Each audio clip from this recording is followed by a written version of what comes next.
इस एक दिन के मौन उपवास में मेरे साथ बैठे, पूरे बिहार से अपना समय संसाधन लगाकर यहाँ पर आए हैं। मैं उनका दिल से धन्यवाद कर रहा हूँ। आप सभी मीडिया के साथियों का भी यहाँ पर धन्यवाद कि आप इस सुदूर पश्चिम चंपारण के सुदूर भितिहरवा गांव में गांधी आश्रम पर आप सब जुटे हैं।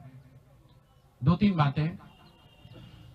पिछले 6-7 दिन बहुत कठिन समय रहा है।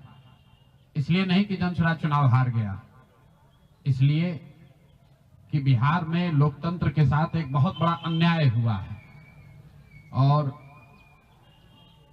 जनसुराज की सोच से जुड़े हुए लोग, जनसुराज को मानने वाले लोग, जनसुराज परिवार के सदस्यों के लिए गांधी जी का भितिहरवा स्थित ये आश्रम हमेशा से प्रेरणा का स्रोत रहा है।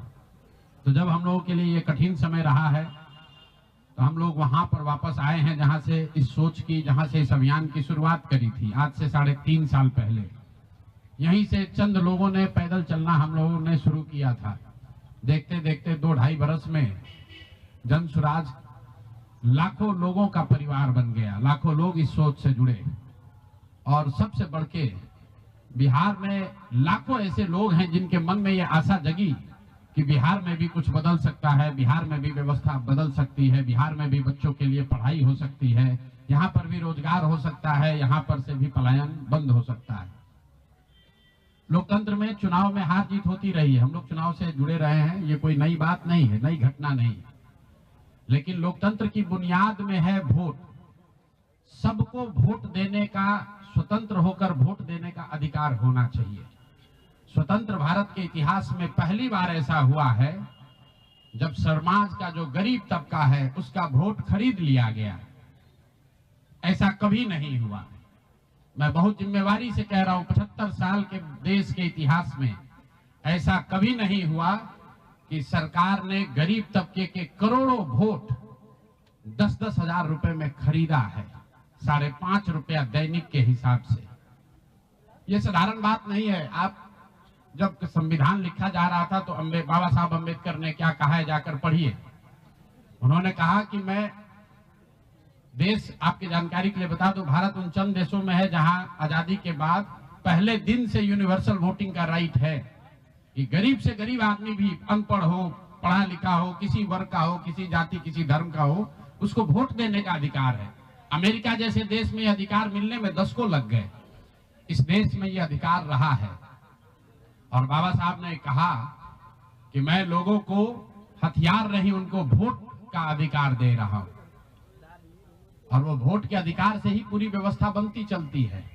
सरकार चुनाव के पहले योजना निकालती है कि जो लोग भी गरीब हैं, जो लोग, आप जो कैबिनेट का डिसीजन है उसको पढ़िए, उसमें लिखा गया है कि जो लोग भी इनकम टैक्स नहीं देते हैं और जो सरकारी नौकरी नहीं करते हैं, वो सारे परिवार के लोग, उनको 2-2 लाख रुपया दिया जाएगा रोजगार करने के लिए और फिर अगले 1 महीने तक सरकारी व्यवस्था लगाकर महिलाओं को 10-10 हजार रुपए देकर उनका वोट खरीदा जाता है।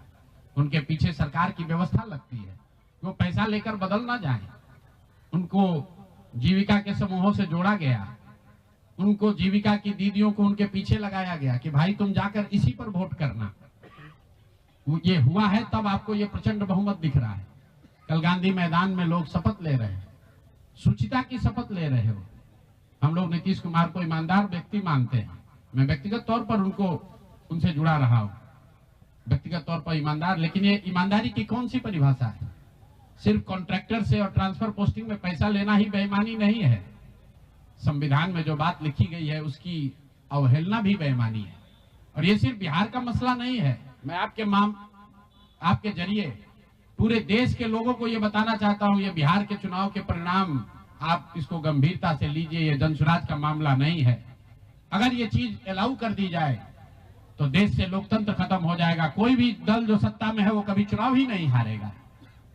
किसी भी सरकार के लिए 15-20-30 हजार करोड़ रुपया कहीं से कर्ज लेकर भी लोगों से को बांटने में कोई दिक्कत नहीं, कोई कर सकता है।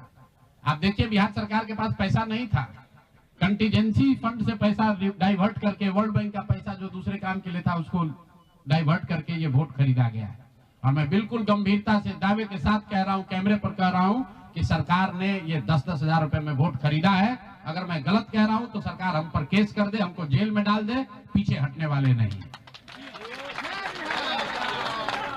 गांधी जी ने जब अहिंसा की परिभाषा लिखी है तो उसमें लिखा है कि अन्याय का प्रतिकार होना चाहिए। हमारा कोई द्वेष नहीं है, हमारा कोई झगड़ा नहीं, हमारी कोई लड़ाई नहीं है, लेकिन ये अन्याय है।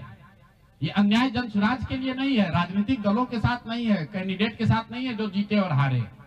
ये अन्याय उन गरीब लोगों के साथ है जिनको आपने 10,000 रुपए का लालच देकर उनका वोट खरीद लिया, उनके बच्चों के पढ़ाई का हक छीन लिया, उनके बच्चों के रोजगार के सपने को छीन लिया। ये अन्याय है और उस अन्याय के सामने हम लोग झुकने वाले नहीं है, जन स्वराज झुकने वाला नहीं है। इसीलिए एक दिन का आकर यहाँ मौन उपवास किया है ताकि उसी धरती से, उसी गांधी की सोच से प्रेरणा ले सके और पूरी ताकत से, ईमानदारी और शुद्धता से इस लड़ाई को लड़ सके। वो सारे गरीब लोग जिनको आपने 2 लाख रुपए का लालच दिया, 10,000 रुपए का पहला इंस्टॉलमेंट दिया, अब ये जन स्वराज की जिम्मेवारी है कि हर उस व्यक्ति तक हम लोग पहुंचेंगे और सरकारी तंत्र उसको उलझा ना दे, ये ना कह दे कि ये फॉर्म नहीं भर पाया। इसलिए अब जन स्वराज वो जिम्मेवारी लेगा। हर वो महिला जिसको 10,000 रुपया दिया गया और ये कहा गया कि अगर आप ये फॉर्म भरिएगा तो आगे आपको 2 लाख रुपए की मदद मिलेगी, अब जन स्वराज वो जिम्मा उठाता है। आने वाले 1 साल 1.5 साल